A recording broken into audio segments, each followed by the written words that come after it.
Hi, I'm Yasmin and I'll be your host for today's episode on Tiny Tales, where we meet the experts. We have met these ladies individually, and however today we're going to be meeting them one more time, so I'll introduce them to you real quick. We have Rena, and she is our midwife. We also have Gloria, and she's a clinical psychologist, and Ida, a sexologist. Welcome, ladies. Thank you. Basically today we'll be answering questions that our viewers have sent us.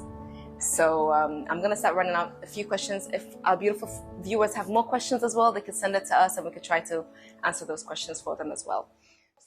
We do have a lot of questions that our viewers have sent us, but we're gonna cut it short today. We've got one last question that we're gonna discuss, and for our dear viewers, those of those questions that we haven't answered, if you would like to send us a direct message and one of our experts would actually reply you straight away, or our dear viewers that have questions they would like to touch up on as well, we're sat here waiting for you, so we will definitely answer those questions. We've been trying to get pregnant for several years, but without luck.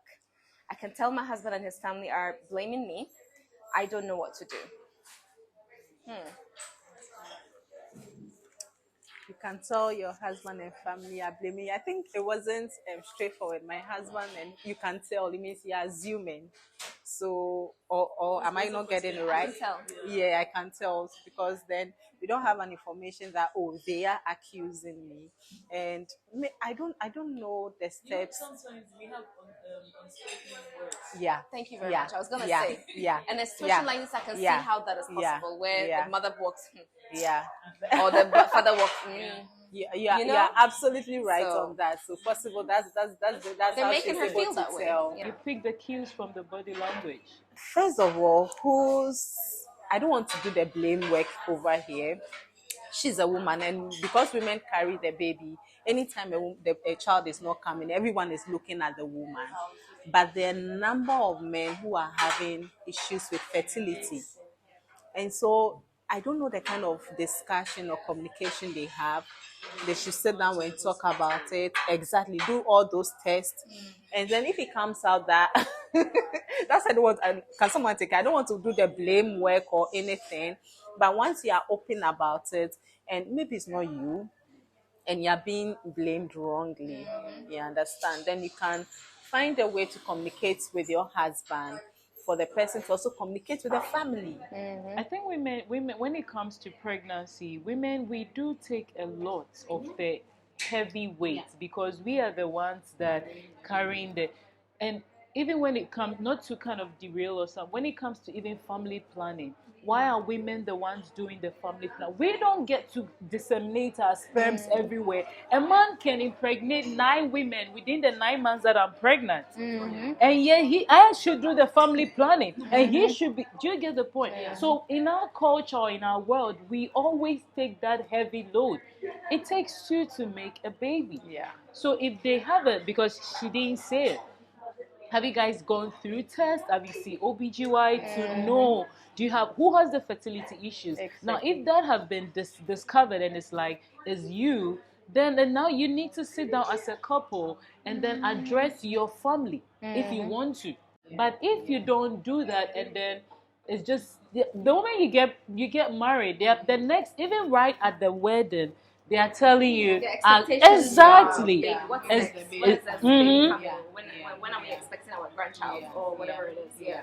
So you have to be able to figure out as a couple, even let's say you are fertile, your husband is also okay and everything. Let me be ready. Yeah. That being said, tradition here in Ghana as well is the same. They always expect that as soon as you get married, you're having a baby, baby right? should come. Or culture, whatever it is. Yeah. But I believe this is something that should be discussed before you get married. Yeah. So with your partner, I'm sat there with my partner. Both of us are sitting down. When do you want to have a baby? Straight after marriage, or should we chill a bit? That your partner is meant to communicate that to his parents for them to know where their limits are. Exactly. It's called healthy boundaries. Yeah. Your mom and your dad cannot be up in my Yeah. hoo-ha just because you want me to have a baby. You've got to respect the boundaries that I have.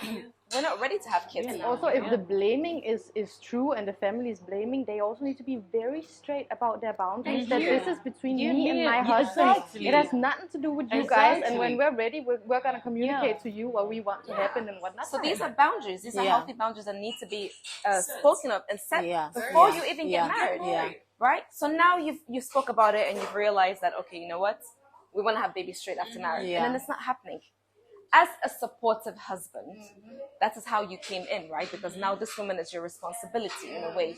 You're meant to protect her mentally. Yeah. Even from your own parents. Yeah. Yeah. Even from your own parents, Yeah. you are Yeah. meant to protect this woman Yeah. because now you're mentally dragging her in. Exactly. Becoming a toxic, negative environment. Exactly. How do you want her to conceive? Exactly. In a negative environment. Exactly. Where Exactly. she's been looked at funny or Yeah. whatever it is. And then sometimes you realize that you go for family gatherings, and then you're always the one that are like look upon, like his like you see your sisters giving her look, you see your, and then you're just sitting there when they pass comments, you don't even say anything. You don't say anything to kind of even protect your partner and be like. And then when we go home, you're now going to be like, oh, you know, don't do that. Like, exactly. You know what? I don't know.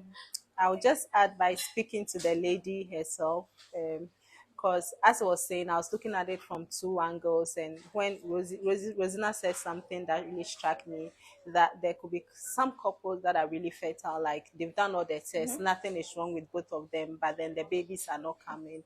It could be that, so I took it from the man's perspective, it could be that it's also the woman. It's very important that you communicate about it and run the test, as we all said. If there is something that can be done about it, you go forward and do it. Sometimes when people are anxious, even making a baby becomes difficult. course. So when your mind is at peace and it's at rest, sometimes people go all around, they do all those tests, do everything, and then once they give up and they even take their mind off, this is not, that's when the baby comes. So yeah, so just as they all said, like, let's communicate to him, talk about it, talk about your concerns, and if you have to talk to the immediate family, you don't need to, but if you feel like that'll give you some peace of mind, just do it and take that off Like your you head. said, you must take all the steps possible. Yeah. So you've done you've done Yeah. your fertility test. Yeah. Both of you, Yeah. he has to be Yeah. open to do a test like that. And then you're doing this test as well. So both of you are doing the test. And then from the fertility test, you've realized, okay, if there is a problem, what are we doing about it? There's Yeah. so many ways of getting pregnant now. Exactly. IVF, a whole lot. Exactly. Surrogacy. Exactly. Guess what? Adoption. Thank you. Yeah. How open Yeah. are you to adopt? Exactly. I think when we are dating, these conversations Must happen. They must happen. We make a lot of people make assumptions that, oh, I'm in love with her, she might want kids, but you don't know, somebody signed up. I'm like, I don't want kids, and so she's possibly be looking for you having kids somewhere, and I'm okay being married, but you never had that conversation when you were dating. So now you're married, and it's coming up, and it's becoming an issue, and then everybody is blaming her. Exactly. So again, to our dear viewer, Yeah. it goes back to communication. Yeah. You need to sit down and have a discussion with your husband. Yeah. And if this is this is the feeling you're getting off them, maybe they're making you feel that way, then you need to also communicate that to him. Tell him it doesn't make me feel comfortable, and look at the means that you guys can take to actually do get pregnant, to conceive. So communication is key at all times. Put all this together. So that was our last question. But like I said earlier on, dear viewers, if you have any other questions you would like to send us, please feel free to send us direct messages, and our experts will definitely reach out to you with the relevant answers that you need.